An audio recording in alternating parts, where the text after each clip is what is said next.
La segunda ley de Newton la podemos dividir en dos: lo que está al lado izquierdo y lo que está al lado derecho.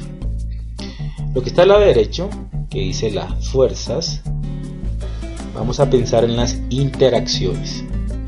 Y lo que está al lado derecho, vamos a pensar en el movimiento y en la masa inercial. Así, hagamos un ejemplo. Tenemos la luna, tenemos la tierra y una manzana, la famosa manzana de Newton. Y entonces nosotros nos preguntamos, ¿cómo es la interacción entre la luna y la tierra para que la luna gire alrededor de la tierra? Y entonces la respuesta a esta pregunta la dio Newton de forma matemática. Él escribió su ley de gravitación universal. Es decir, la ley de gravitación universal está respondiendo a la pregunta: ¿cómo interactúan dos cuerpos que tienen masa? Y ahí lo dice muy claramente: dos cuerpos que tienen masa interactúan como se dice en la tercera ley de Newton. Coja una regla, como lo dijimos anteriormente, los dos centros de los cuerpos, y en esa dirección va la interacción.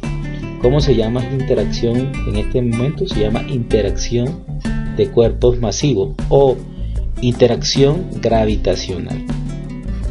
Si en lugar de tener dos cuerpos que tengan masa, estamos interesados en dos cuerpos que tengan cargas eléctricas, entonces sería una interacción eléctrica. Si en lugar de tener cargas eléctricas tenemos un par de imanes enfrentados con polos iguales, entonces tenemos una interacción magnética. Y así con cada una de las interacciones. Volvamos a la interacción gravitacional. Y entonces dice, vean, esas dos interacciones, esa interacción depende de la masa que tenga la Tierra, mt, la masa que tenga la Luna. Y entonces, entre más masa tengan estos cuerpos, mayor va a ser la interacción. Pero, ojo, también depende de la distancia de separación de los dos cuerpos. Cuanto más distancia estén separados, menor va a ser la fuerza, la interacción. Y además hay una constante de gravitación que se llama la constante de gravitación universal, porque está escrita en la ley de gravitación universal, y esa constante depende del espacio. Entonces pensemos las variables como esos lugares en donde almacenamos información y en cualquier momento la podemos recuperar. Entonces G de gato guarda información acerca del espacio que rodea a los cuerpos. En física clásica, en newtoniana, la perspectiva newtoniana, el espacio es inmutable, es isótropo, es homogéneo, es una caja que contiene a los objetos. Cuando avancemos en el estudio de la física vamos a encontrar que el espacio no siempre es una caja que contiene objetos, sino que se convierte en un objeto que tiene propiedades como que se estira, se encoge, vibra, es elástico, etcétera, etcétera, y tiene unas constantes. La masa m sub t, vamos a pensar que es como una cajita que me guarda información acerca de la cantidad de masa, pero ojo, masa gravitacional de la Tierra. Y la m sub l, pensemos que es otra cajita en donde podemos meter ahí información, es una magnitud, acuérdense, donde podemos meter información acerca de la masa gravitacional de la Luna. ¿Por qué hago énfasis en masa gravitacional? Hombre, porque hay una diferencia entre masa gravitacional y masa inercial. Entonces, la masa gravitacional es esa masa que colocamos para dar explicación de la interacción de los objetos que tienen, de los objetos masivos, de dos objetos que están interactuando, así como en la balanza de Cavendish. Entonces la colocamos ahí para decir que como esos dos cuerpos tienen masa gravitacional, entonces van a tener una fuerza de atracción. Y ahorita vamos a mirar del otro lado, que está el movimiento, y del otro lado tenemos una masa, pero esa masa es inercial, y no quiero que se me confundan entre masa inercial y masa gravitacional. Ya hemos definido las dos, masa inercial y masa gravitacional, y no es lo mismo. Bueno, entonces sigamos en la parte izquierda. Estamos diciendo que en la parte izquierda están las fuerzas, están las interacciones. Ahora nos realizamos una pregunta que seguramente también se la hizo Newton muchísimo antes que nosotros. ¿Qué pasa cuando dos cuerpos están interactuando y de esa interacción resulta una fuerza efectiva, es decir, diferente de cero? ¿Qué consecuencias tendría? Una de las consecuencias es el movimiento. Y entonces lo que dice la segunda ley de Newton es: si dos cuerpos están interactuando, dos o más cuerpos están interactuando, y resulta de esa interacción una fuerza neta diferente de cero, entonces, si esos cuerpos tienen masa, son masivos, se van a mover uno respecto al otro. En el caso de la Tierra y la Luna, ambos cuerpos, escuchen bien, ambos cuerpos se van a mover alrededor de un punto. No gira, la Luna no gira alrededor de la Tierra. No, la Luna gira alrededor de un punto. Ese punto se llama centro de masa. La Tierra gira alrededor del centro de masa del sistema masa Tierra-Luna. Y la Luna también gira alrededor de ese centro de masa. ¿Qué es lo que pasa? Porque la Luna gira, vemos que la Luna gira alrededor de la Tierra. Como la Tierra tiene una masa muchísimo mayor que la Luna, entonces el centro de masa está ubicado todavía en la Tierra, no ha salido de la Tierra. Pero si nosotros hiciéramos que la Luna fuera aumentando de masa, por alguna manera la Luna aumenta de masa, el centro de masa se va corriendo hasta que quede en la mitad. Cuando quede en la mitad, la masa de la Tierra es igual a la masa de la Luna, y entonces ambos cuerpos celestes estarán girando alrededor del centro de masa, y ahí sería notorio. Ahora vayamos a la parte derecha de esta tabla que tenemos acá. Como nosotros estamos interesados en la Luna, en el movimiento de la Luna, no en el movimiento de la Tierra, entonces vamos a meter en nuestra ecuación la masa de la Luna. Y entonces miren, vamos a mirar cómo es la trayectoria, cómo es el camino que sigue la Luna. Y de acuerdo a lo que ya se ha investigado mucho, esa trayectoria es casi un círculo. Es una órbita elíptica que casi es un círculo. La fuerza es perpendicular a la trayectoria. Aquí en el gráfico se ve. La aceleración va hacia la Tierra, por lo tanto la fuerza va hacia la Tierra. Pero tengan en cuenta algo, y es que a pesar que la fuerza va en la dirección que une la Tierra con la Luna no se mueve así. La Luna gira alrededor del centro de masa. Eso quiere decir que la fuerza es perpendicular a la trayectoria. Bueno, en conclusión, no quiero enredar mucho con eso. Cuando escribimos la segunda ley de Newton, es la ley del movimiento. Esa ley de movimiento nos dice que cuando dos cuerpos o más están interactuando, una consecuencia de la interacción de esos cuerpos, si esos cuerpos tienen masa, ojo, si no tienen masa, pues no se aplica la segunda ley de Newton.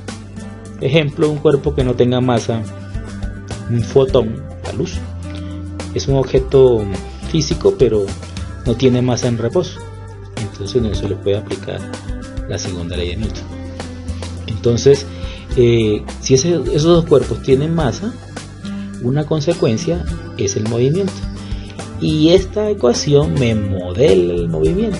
Me dice, bueno, ¿están interactuando? Sí. Y entonces, como están interactuando y tienen masa, se van a mover. Y si se mueve, van a cambiar sus posiciones. Y si cambia sus posiciones, va a tener una velocidad. Y si la velocidad está cambiando, entonces tiene una aceleración, como lo vimos en la primera parte del curso. En esencia, esa es la segunda ley de Newton.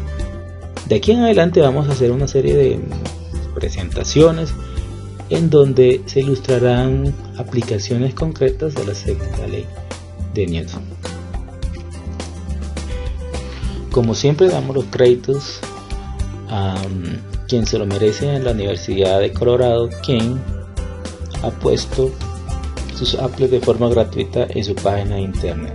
Aquí están los créditos. Bien, sigamos con nuestra segunda ley de Newton.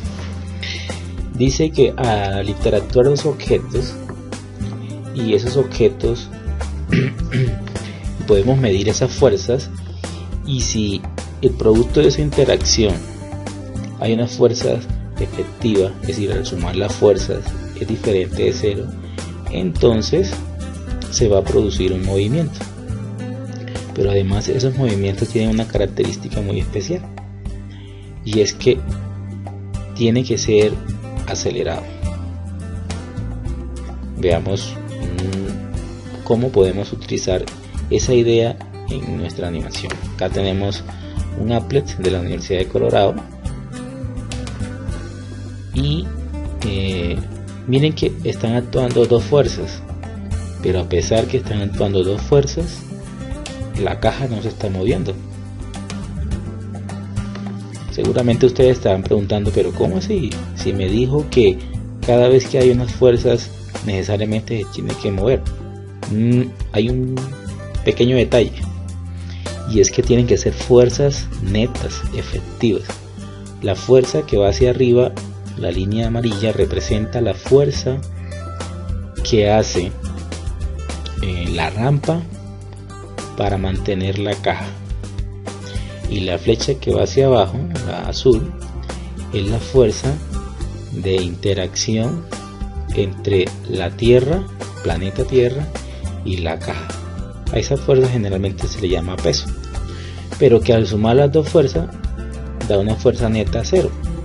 Y como el producto de interacción da una fuerza neta cero, entonces el objeto permanecerá en su mismo estado de movimiento, en este caso de quietud. Ahora le vamos a aplicar una fuerza. Observen muy bien. Ustedes otra vez están preguntando, pero si se están aplicando unas fuerzas y esas fuerzas se están aplicando y un poquito más y un poquito más, ¿por qué no se mueven? Nuevamente lo mismo.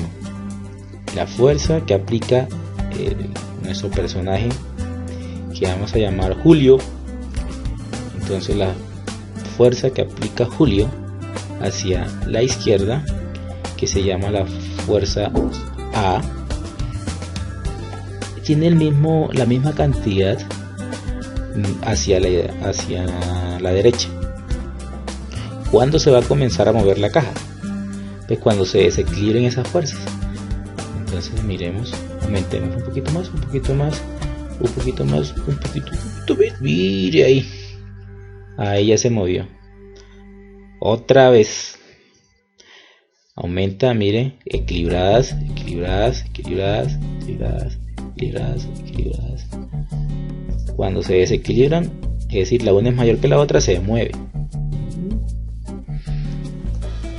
Otra vez. Y ahora la soltamos. Mire. Solo cuando la fuerza neta o la sumatoria de las fuerzas es mayor que cero, puede ser positiva, o menor que cero, negativa, se produce el cambio de estado de movimiento. Mientras tanto, no se produce. Hay un par de casos especiales que quiero abordar porque nos conducen a una forma muy utilizada en la enseñanza de la física, en la cual yo no estoy de acuerdo, pero que dice que la forma en que los antiguos, estamos hablando de los griegos, explicaron el movimiento de los objetos es como las personas nuevas, niños y novatos en esto de la física la explican también. Yo no estoy muy de acuerdo con eso, pero por eso voy a abordar estos casos. Vamos a suponer que la rampa tiene hielo, entonces es decir que le vamos a quitar la fricción a la rampa. Entonces mire, acá seleccionamos sin fricción, hielo, y le vamos a dar un impulso inicial. Es decir, un impulso inicial significa que durante un tiempo le aplicamos una fuerza. Entonces le damos y miren que la caja se sigue moviendo, como ya lo vemos anteriormente. Entonces hay una concepción que es bastante interesante.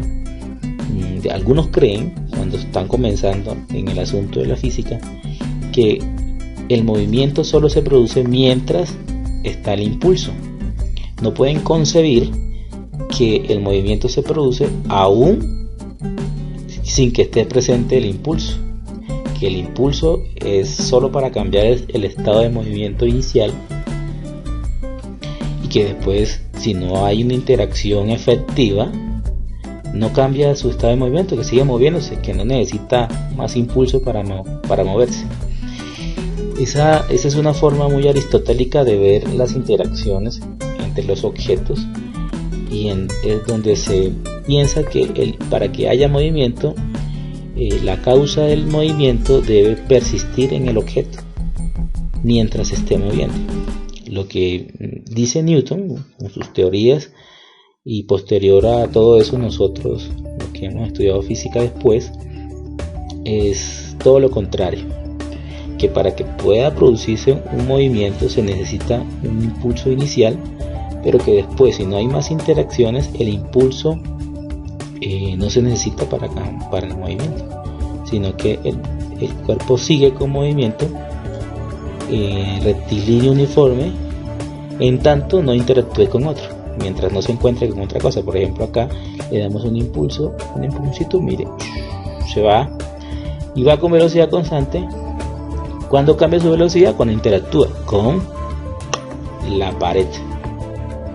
Entonces, ojo, de acuerdo a las leyes de Newton, los impulsos son necesarios para cambiar los estados de movimiento. Cuando ya se ha cambiado el estado de movimiento y ese cuerpo, como en este caso la caja, no interactúa con nada más, el movimiento permanece infinitamente hasta que interactúe con otro objeto, y que ese objeto, como producto de esa interacción, cambie su estado. Puede ser que se quede quieto, o que se mueva un poquito más rápido, o que se vaya frenando poquito a poco, etcétera, etcétera. Ese es un caso especial que quería abordar con ustedes.